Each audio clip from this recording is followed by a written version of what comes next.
छात्रों नमस्कार। श्री बाबा आनंदेश्वर महाविद्यालय के आप सभी छात्रों के लिए ये जो आपका पेपर है शैक्षिक विद्यालय नेतृत्व एवं प्रबंधन, उसकी प्रथम इकाई है जिसके बारे में हम आपको आज बताने जा रहे हैं। शैक्षिक नेतृत्व, अर्थ, प्रकार, कार्य, प्रभावी नेता के गुण, नेतृत्व के सिद्धांत, मानक व नैतिकता एवं प्रभावी शैक्षिक नेताओं के विकास हेतु सोपान। देखिए, इसमें ज़्यादातर प्रश्न पूछे गए हैं वह इस प्रकार से हैं। पहला प्रश्न है हमारा कि शैक्षिक नेतृत्व का क्या अर्थ है। चूँकि ये हमारे पेपर का नाम से जुड़ा हुआ है तो इससे रिलेटेड प्रश्न आपके पास जरूर आएंगे। नेतृत्व के विभिन्न प्रकार तथा आवश्यकता की विवेचना कीजिए। इसी के लघु प्रश्न के रूप में ले सकते हैं, शैक्षिक नेतृत्व से आप क्या समझते हैं। 2019-20 में आया था आपके। शैक्षिक नेतृत्व के विभिन्न प्रकार क्या हैं। शैक्षिक नेतृत्व की विभिन्न अवधारणाओं को लिखिए। 2018 में आया था ये। नेतृत्व की आवश्यकता क्यों होती है, लिखिए। अब बात करते हैं कि शैक्षिक नेतृत्व का अर्थ क्या है। देखिए, नेतृत्व का अर्थ होता है नेता का कार्य करना। हमारे समाज में आपने राजनीतिक पार्टियों में नेता देखे होंगे तो वे कहीं ना कहीं हमारे समाज की भलाई के लिए नेतृत्व का कार्य करते हैं। वह हमारे प्रतिनिधि के रूप में होते हैं। इस तरह जहाँ भी कोई संगठन होता है या सामूहिक रूप से बहुत सारे व्यक्ति कार्य करते हैं तो वहाँ पर कोई ना कोई व्यक्ति कार्य को सुचारू रूप से चलाने के लिए, व्यवस्थित रूप से चलाने के लिए और सभी में समायोजन समन्वित करने के लिए कि सभी लोग व्यवस्थित रहें और उस समूह का जो उद्देश्य है उसकी प्राप्ति के लिए, तथा जैसे मान लीजिए किसी कारखाने में 100 मजदूर काम करते हैं तो वहाँ जो भी उत्पादन हो रहा है उस उत्पादन को भी बढ़ाने के लिए एक नेता की आवश्यकता होती है। तो कहीं ना कहीं नेतृत्व का जो गुण है यदि व्यक्ति में नहीं होगा तो वह सभी व्यक्तियों के साथ समन्वित रूप से काम नहीं कर पाएगा। तो नेता वह होता है जो सभी का प्रिय हो, सभी के लिए अच्छा करने वाला हो, सभी के हितों का ध्यान रखता हो तथा समूह का भी कल्याण करे। और जो समूह जिससे जुड़ा हुआ है उस संस्थान, फैक्ट्री, कारखाना, ऑफिस, दफ्तर कहीं का भी हो वहाँ का भी कल्याण करे। और दोनों के बीच, जैसे मान लीजिए विद्यालय का क्षेत्र है तो यहाँ पर बहुत सारे छात्र होते हैं, छात्रों के ऊपर क्लास टीचर्स होते हैं, टीचर्स के ऊपर हमारे हेड होते हैं, प्राचार्य होते हैं, प्रिंसिपल होते हैं, कक्षा 8 तक हेड मास्टर होते हैं। ठीक है, इनके ऊपर भी मैनेजमेंट कमेटी होती है, प्रबंधक होते हैं। जिला स्तर पे देखा जाए जिला शिक्षा अधिकारी होते हैं, राज्य सरकारें होती हैं, केंद्र सरकार होती है। उसके अलावा भी बहुत सारे हमारे शिक्षाविद समाज के जो हैं, जो हमारी पाठ्य योजनाओं पर, शिक्षण विधियों पर, पाठ्यक्रम पे प्रभाव डालते हैं, वो सभी लोग कहीं ना कहीं एक प्रकार से समूह के कल्याण के लिए और समाज के कल्याण के लिए नेतृत्व का काम करते हैं। ठीक है, तो आप ये समझ गए होंगे कि नेतृत्व क्या है। अब यही बात सभी जगह क्षेत्रों में देखी जाती है तो ये वहाँ का नेतृत्व हो जाता है। जब हम इसको विद्यालय के रूप में देखते हैं, विद्यालय के क्षेत्र के रूप में, तो चूंकि वह शिक्षा से जुड़ गया इसलिए इसको शैक्षिक नेतृत्व कहा जाता है। तो आप ये समझ गए होंगे कि नेतृत्व का अर्थ क्या है। नेतृत्व का अर्थ होता है प्रशासन करना। जैसे प्राचार्य हैं तो वह भी हमारे एक नेता हैं, नेतृत्व करता है, जो संस्थान में शिक्षकों का, छात्रों का और अन्य जो भी कर्मचारी जैसे होते हैं, आप समझ लीजिए कि नॉन टीचिंग कर्मचारी हैं, समाज है, समाज के क्षेत्र के व्यक्ति हैं, उन सभी से कहीं ना कहीं समायोजन बनाते हैं और समाज में लोगों को अपने विद्यालय के द्वारा जोड़ते हैं जिससे विद्यालय की गुणवत्ता बढ़े, छात्र अच्छे से अच्छा शिक्षण प्राप्त कर सके। ठीक है, तो विद्यालय की जो नीतियाँ हैं, योजनाएं हैं, उन सभी का निर्धारण करना, उन्हें संगठित और व्यवस्थित रूप से चलाना, यह एक नेता का कार्य होता है। उसका व्यवहार ऐसा होना चाहिए, उसका पथ प्रदर्शन ऐसा होना चाहिए जिसका सभी लोग अनुसरण करें, कोई विरोध न करे, अर्थात सभी को संतुष्ट करने वाला होना चाहिए। ठीक है, लेकिन उसके संतुष्टिकरण से उस संस्थान का अहित या छात्र का अहित नहीं होना चाहिए, वह भेदभावपूर्ण नहीं होना चाहिए। वह एक अच्छा पथ प्रदर्शन करता, परामर्श करता तथा समूह को स्वेच्छा से आगे ले जाने वाला होना चाहिए। ठीक है, तो आप समझ गए होंगे कि शैक्षिक नेतृत्व क्या होता है। तो याद करने की दृष्टि से हम आपको ये वीडियो बना रहे हैं, आप इसको बार बार देखिएगा तो ज़्यादातर पढ़ने की अपेक्षा सुना हुआ ज़्यादा याद रहता है। तो आपको ये चीज़ें याद रह जाएंगी परीक्षा में और आप इनको लिख सकते हैं।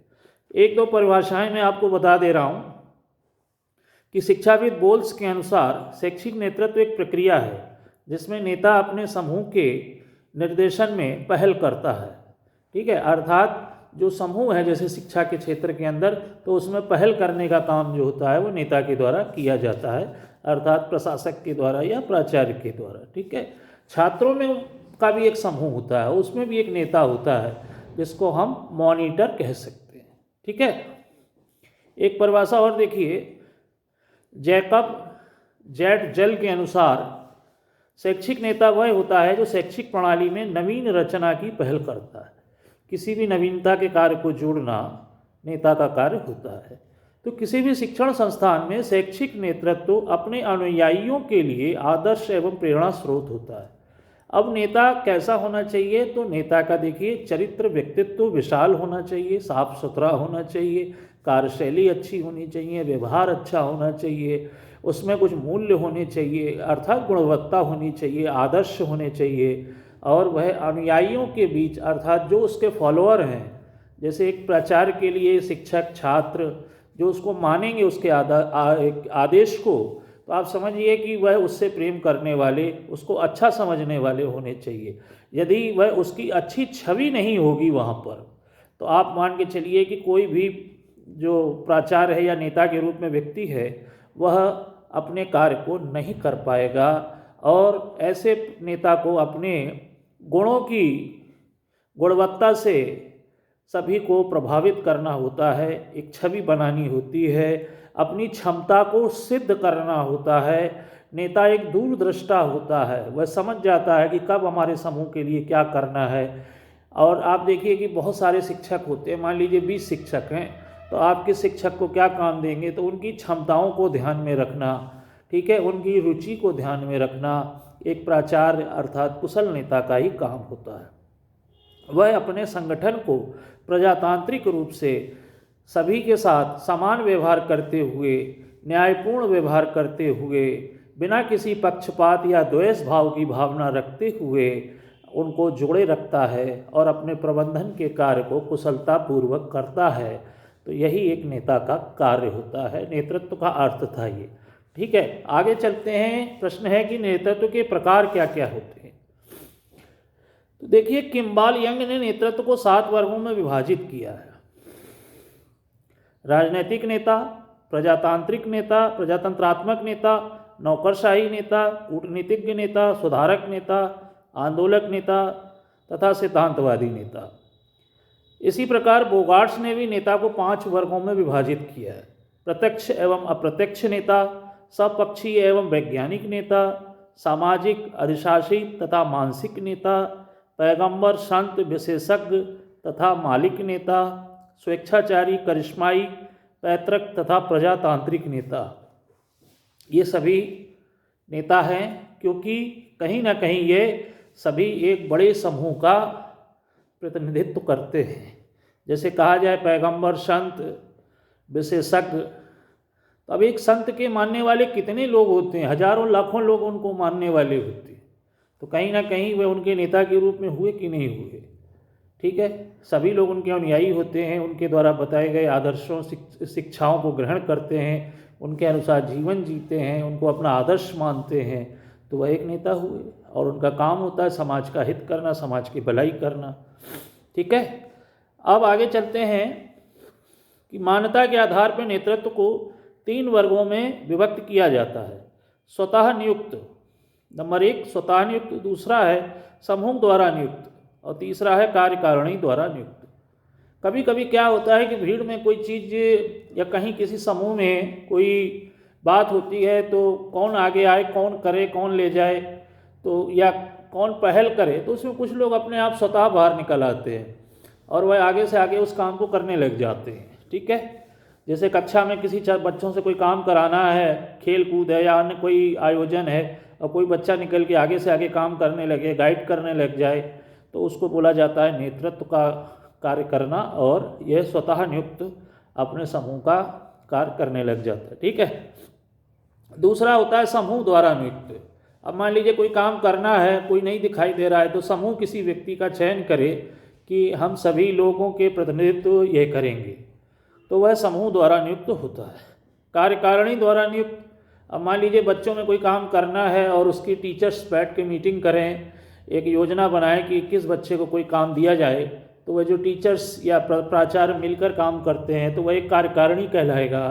और वो लोग यदि किसी को मनोनीत करते हैं कार्य करने के लिए तो वह कार्यकारिणी द्वारा नियुक्त नेता कहलाएगा। ठीक है, आपकी समझ में आ रहा होगा। और नेतृत्व के सभी प्रकार को हम मोटे तौर पर दो वर्गों में स्वभाव के अनुसार व्यक्त कर सकते हैं। पहला है प्रजातांत्रिक नेतृत्व और दूसरा है राजतांत्रिक नेतृत्व। अब प्रजातांत्रिक नेतृत्व क्या होता है, तो जिसको बोलते हैं डेमोक्रेटिक लीडरशिप, अर्थात प्रजातांत्रिक नेतृत्व वह होता है जिसमें नेता अपने निर्णय सभी या अधिकांश सदस्यों के परामर्श से लेता है। ठीक है, अर्थात सभी के विचारों को बराबर सम्मान दिया जाता है, उनको सुना जाता है। जैसे एक प्राचार्य कोई काम करे और कोई नवीन कार्य करना है, उसके यहाँ 20 टीचर्स हैं, तो वह उन सभी की सहमति से सलाह लेकर काम करे तो क्या कहलाएगा, प्रजातांत्रिक रूप से कार्य करना, सभी की बातों को सम्मान देना। ठीक है, आगे चलते हैं राजतांत्रिक निरंकुश नेतृत्व। राजतांत्रिक में और प्रजातांत्रिक में फ़र्क ये होता है कि राजतांत्रिक में जो अधीनस्थ लोग होते हैं, समूह के अन्य सदस्य होते हैं, उन्हें अपनी सलाह या विचार देने का कोई अधिकार नहीं होता। यहाँ पर जो नेता होता है निरंकुशवादी होता है, वह स्वतः निर्णय लेता है और उसके निर्णय का क्या प्रभाव पड़ेगा या कितने लोग सहमत होंगे इस बात को ध्यान नहीं दिया जाता है। ठीक है, सभी उसके निर्णय पर सभी की सहमति होना आवश्यक नहीं होता है। अब आप बात समझ गए होंगे कि प्रजातांत्रिक नेतृत्व अच्छा है या राजतांत्रिक निरंकुश नेतृत्व अच्छा है। तो सबसे अच्छा नेतृत्व होता है प्रजातांत्रिक। ठीक है, इसमें बहुत सारे प्रकार हमने बताए हैं आपको, वो सब आप दोबारा सुन लीजिएगा तो आपको याद हो जाएंगे। दो हमने इसमें जो वर्तमान समय से जुड़े हुए हैं स्वभाव के आधार पर प्रजातांत्रिक नेतृत्व और राजतांत्रिक निरंकुश नेतृत्व को भी बताया। आगे चलते हैं नेतृत्व की आवश्यकता। नेतृत्व की आवश्यकता क्यों होती है? देखिए, किसी भी समूह में बहुत सारे कार्य होते हैं जो सभी सामान्य रूप से व्यक्ति नहीं कर सकते। ठीक है, सभी के अंदर वो क्षमताएं नहीं होती हैं कि वे आगे आएं और उन कार्यों को करें। तो इसके लिए जो कार्य होते हैं वो हम आपको बता रहे हैं। जैसे उद्देश्य का निर्धारण करना। अब समूह भी है, नेता भी है, अब कोई उद्देश्य ना हो तो लोग करेंगे क्या? अब मान लीजिए शिक्षा का स्तर ऊंचा उठाना है, विद्यालय का कोई विकास करना है, ठीक है, अन्य कोई कार्य करना है, कोई प्रदर्शनी लगानी है, कोई सेमिनार आयोजित करना है, तो कहीं ना कहीं कोई उद्देश्य है। अब उस उद्देश्य के तहत ही तो नेता उन सब चीज़ से कार्य कराएगा। तो इसको बोलते हैं उद्देश्य का निर्धारण करना। फिर होता है संगठन करना। अब कोई भी एक कार्य है, मान लीजिए कि उसके अंदर कौन व्यक्ति क्या काम करेगा, तो ये उनकी शारीरिक क्षमताओं, रुचि और बौद्धिक स्तर और सभी कुछ को देखने के बाद, अनुभव को भी देखने के बाद ही तो काम दिया जाता है।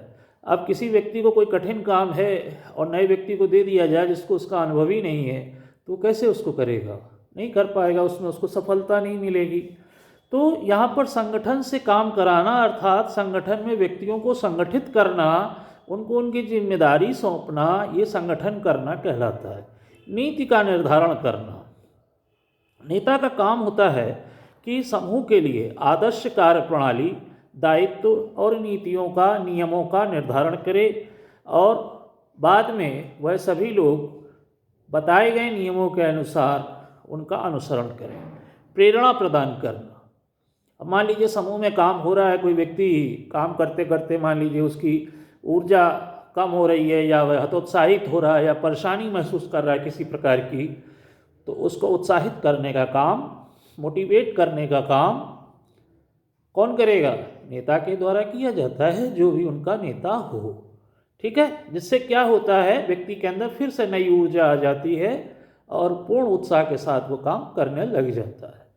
प्रेरणा प्रदान करना हो गया। इसके बाद प्रतिनिधित्व करना। तो नेता का काम होता है समूह का प्रतिनिधित्व करना और उनको मार्गदर्शन देना। इसके बाद है नियंत्रण करना। वह सभी समूह के कार्य व्यवहार, उनकी आदतों, उनके द्वारा किए गए कार्य का पूरी तरह से निरीक्षण करता है। निरीक्षण करने के बाद यदि कहीं पर कुछ सुझाव देने की आवश्यकता हो, कुछ परिवर्तन करने की आवश्यकता हो, पारस्परिक संबंधों में मान लीजिए कहीं मनमुटाव हो रहा हो, तो वह सब दूर करने का कार्य करता है। तो इसको बोलते हैं नियंत्रण करना। क्रियान्वयन करना। अब समूह की जो नीतियाँ बनी हैं, जो आदर्श हैं, जो उद्देश्य हैं, उन बनाए गए नियमों के अनुसार ही क्रियान्वित हों, तो इसके लिए क्रियान्वयन करना आता है। पुरस्कार एवं दंड की व्यवस्था करना। हम जो जिन व्यक्तियों से काम करा रहे हैं, मान लीजिए बच्चे हैं, किसी बच्चे ने बहुत अच्छा काम किया, तो विभिन्न अवसरों पे आपने देखा होगा 15 अगस्त, 26 जनवरी या वार्षिक उत्सव के समय छात्रों को पुरस्कृत किया जाता है। तो ये क्या होता है? एक प्रकार से मोटिवेशन होता है। मिलता तो एक बच्चे को है, लेकिन अन्य बच्चे भी प्रभावित होते हैं कि हमें ऐसे कार्य को करना चाहिए। ठीक है, तो ये सारे जो थे, एक नेतृत्वकर्ता एक पिता के समान भी होता है। ठीक है, क्योंकि वह अपने समूह के सदस्यों का नियंत्रण करता है, उन समूह को समान रूप से ध्यान देता है, उन सभी की सम्मान देता है और समस्याओं को दूर करता है। ठीक है, और समूह का प्रत्येक सदस्य के लिए कहीं ना कहीं वह सामंजस्य करता है और समूह के प्रत्येक सदस्य उसको सम्मान की दृष्टि से देखें, श्रद्धा की दृष्टि से देखें, ऐसी वह अपनी छवि निर्मित करता है और एक आदर्श स्वरूप में समूह के सामने रहता है। अर्थात यदि उसकी छवि अच्छी नहीं होगी तो वह कभी भी एक कुशल नेता किसी भी कार्य के अंदर देखा जाए तो नहीं बन सकता है। तो आप ये समझ गए होंगे कि शैक्षिक नेतृत्व क्या है, इसका अर्थ क्या है, इसके प्रकार क्या हैं और एक नेता क्या क्या करता है। तो नेता सब समझ गए होंगे। वास्तविक रूप से राजनीतिक नेता नहीं, यहाँ पर किसी भी समूह में जो भी व्यक्ति प्रतिनिधित्व करता है, समूह के कल्याण के काम करता है, संस्थान के उत्थान के काम करता है, वह नेता के रूप में माना जाता है, जो अपने समूह का देखभाल करता है और उसकी सहायता से अपने उद्देश्यों को प्राप्त करता है। अगला प्रश्न है, देखिए 2017-18 में आया हुआ है, शैक्षिक नेतृत्व के प्रमुख सिद्धांत कौन कौन से हैं? प्रभावी नेता के सामान्य गुणों का वर्णन कीजिए। 2017 में आया था और नेतृत्व से संबंधित किन्हीं 2 सिद्धांतों की विस्तार से विवेचना कीजिए। 2018 में आया था। प्रभावी नेता के प्रमुख गुणों को लिखिए, 2018 में आया था। ठीक है, तो नेतृत्व के सिद्धांत कौन कौन से हैं?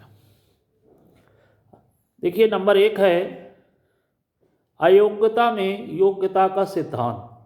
याद रखिएगा, अयोग्यता में योग्यता का सिद्धांत।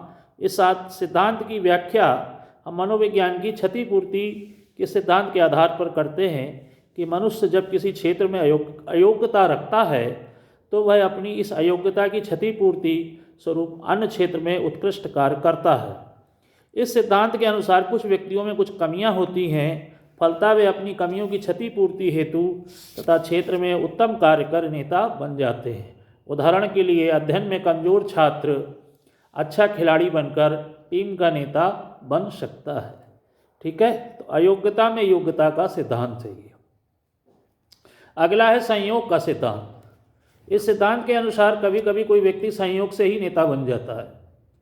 किसी व्यक्ति को नेता बनने का संयोग तभी मिलता है जब उसके लिए निम्नांकित 3 परिस्थितियां एक साथ उत्पन्न होती हैं।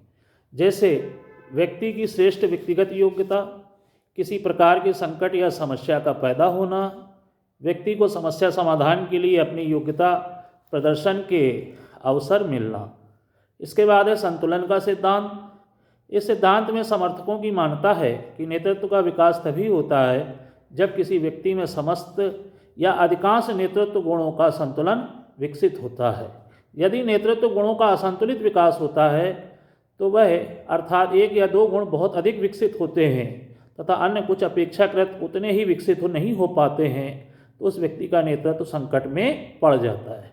ठीक है। विलक्षणता का सिद्धांत। कुछ विद्वानों का मानना है कि नेतृत्व व्यक्ति की विलक्षण प्रतिमाओं का परिणाम है। इसके अनुसार कुछ व्यक्तियों में कुछ विशिष्ट योग्यताएं तथा गुण होते हैं जो दूसरों में नहीं होते हैं, और वह अपनी इन विलक्षण योग्यताओं क्षमताओं के कारण नेता बन जाते हैं। ठीक है। समूह प्रक्रिया का सिद्धांत। इसके अनुसार समूह के जो सदस्य होते हैं वो आपसी विचार विमर्श करते हैं और अपने नेता का चयन स्वयं करते हैं, और उनकी सहमति से ही नेता को चयनित किया जाता है। अब बात करते हैं कि प्रभावी नेता कैसा होना चाहिए, उसके गुणों के बारे में बताते हैं। तो उदाहरण के लिए आलपोर्ट ने 18 तथा बर्नार्ड ने 28 गुणों की सूची बनाई है। आलपोर्ट ने 18 और बर्नार्ड ने 28 सूची बनाई है, और इन्हीं के मिले जुले जो भी गुण बताए गए थे वो यहाँ पर हम आपको बता रहे हैं। नंबर 1, शारीरिक गुण। प्रभावी नेता जो होता है, शारीरिक गुण होना उसके अंदर वांछनीय है। वह देखने में भद्दा न लगे, शरीर की ऊंचाई समूह के सदस्यों से बहुत अधिक कम या ज़्यादा ना हो, उसका वजन संतुलित हो, बहुत दुबला ना हो, बहुत मोटा ना हो, उसमें स्फूर्ति, उत्साह, जोश, कार्य करने की अप्रतिम क्षमता, नेतृत्व की क्षमता, निर्णय लेने की क्षमताएं होनी चाहिए। ठीक है। बौद्धिक रूप से, मानसिक रूप से स्वस्थ होना चाहिए, गंदी मानसिकता का नहीं होना चाहिए। अगला है बुद्धि। नेता के पास तीक्ष्ण बुद्धि होनी चाहिए, चिंतन करने की पर्याप्त शक्ति होनी चाहिए। बुद्धि के आधार पर ही वह अपने समूह के सदस्यों की समस्याओं का समाधान करेगा, नई योजनाएं बनाएगा, नीतियां बनाएगा। ठीक है। तो बौद्धिक क्षमता सबसे ज़्यादा अनिवार्य है। अगला है उद्दीपकता। उद्दीपकता का अर्थ है कि नेताओं में स्फूर्ति, प्रसन्नचित्ता, स्पष्टता, तत्परता तथा समय के पाबंदी जैसे गुणों का होना नितांत अनिवार्य है। कोई भी समूह ऐसे व्यक्ति को नेता पद पर पसंद नहीं करता जो ढीला ढाला हो, लापरवाह हो, दुखी रहता हो, बीमार रहता हो, आलसी हो, निस्तेज हो, अकर्मठ हो। ऐसे व्यक्ति को नहीं चुना जाता है या लोग नहीं पसंद करते। हमेशा ऊर्जावान नेता ही लोग चाहते हैं। दूरदर्शिता। नंबर 4, दूरदर्शिता का गुण होना चाहिए। भविष्य के बारे में सोचना, कल्याणकारी योजनाओं को बनाना, अपने कर्मचारियों का और संस्थान का हित सोचना, दूरदर्शिता, भावी कल्याण की योजनाएं बनाना, ये गुण भी उसके अंदर होना चाहिए। ठीक है। नेता के गुण में आत्मविश्वास भी उसके अंदर होना चाहिए। नंबर 5 में आप आत्मविश्वास लिखेंगे। नंबर 6 में आप सामाजिकता का गुण भी होना चाहिए। वह ऐसा ना हो कि आपसी भेदभाव करता हो। ठीक है। समाज के सभी लोगों को समान दृष्टि से देखने वाला होना चाहिए। सामाजिक संबंधों की समझ रखने वाला होना चाहिए। ठीक है। अगला है संकल्प शक्ति, विल पावर। प्रत्येक नेता के सामने बहुत सारी कठिनाइयाँ होती हैं, और कठिनाइयों में अक्सर जो लोग होते हैं वो कार्य करना छोड़ देते हैं या निराश हो जाते हैं। तो विल पावर अर्थात आत्मविश्वास ही उनको उस कार्य से निकलने का या उस कार्य को सुचारू रूप से करने की एक योजनाबद्ध तरीका, आत्मविश्वास होना चाहिए। तो हम कठिन से कठिन काम को भी कर लेते हैं, जिसको दृढ़ इच्छा शक्ति भी कहा जाता है। तो नेता के अंदर होना चाहिए। आत्मसंयम और उत्तरदायित्व को वहन करने की क्षमता भी होनी चाहिए। संकल्प शक्ति भी उसके अंदर होनी चाहिए, जो उसको विभिन्न विपरीत परिस्थितियों में उसका कठोर साहस ही समूह को आगे ले जाता है। नंबर 8 है लोचशीलता, फ्लेक्सिबिलिटी। नेता ने जो नियम बनाए या जो भी परिस्थितियां उसके सामने आई हैं, नेता लकीर का फकीर नहीं होना चाहिए। समय या परिस्थिति के अनुसार विचारों में परिवर्तित कर लेने वाला होना चाहिए, योजनाओं में भी परिवर्तित कर लेने वाला होना चाहिए। समस्या के प्रति एक ब्रॉड माइंड अर्थात बड़ा दृष्टिकोण रखने वाला होना चाहिए। ठीक है। कोई भी किसी भी प्रकार से ये ना हो कि वो परंपराओं में बंध जाए कि अब हमें ऐसा ही करना है, और मालूम पड़ा कि उससे बहुत सारे लोगों का अहित हो रहा हो। तो ऐसा नेता नहीं होना चाहिए। एक आदर्श काम करने वाला नेता होना चाहिए, सक्रिय होना चाहिए, ऊर्जा तथा उत्साह वाला होना चाहिए। ठीक है। क्योंकि जैसा नेता होगा वैसा ही प्रजा होगी, जैसा प्राचार्य होगा वैसे ही टीचर होंगे, जैसे टीचर होंगे वैसे ही छात्र होंगे। ठीक है। और जैसे छात्र होंगे वैसे ही देश के भविष्य का निर्माण होगा। तो कभी कभी लोचशीलता भी बहुत ज़रूरी होती है। ठीक है, तो नेता उच्च कल्पना शक्ति वाला, अच्छी स्मृति वाला, मृदुभाषी, व्यवहारिक और सभी गुणों से युक्त होना चाहिए। और भी जो कुछ गुण आपको समझ में आए वो यहाँ पर लिख सकते हैं, जो आप अपने नेता के अंदर देखना चाहते हो, तो वह नेता के गुण हो जाएंगे। ठीक है, आज के लिए इतना ही है, बाकी नेक्स्ट वीडियो में आपको बताएंगे। हमारे चैनल को सब्सक्राइब कर लीजिएगा। ठीक है, ओके, धन्यवाद।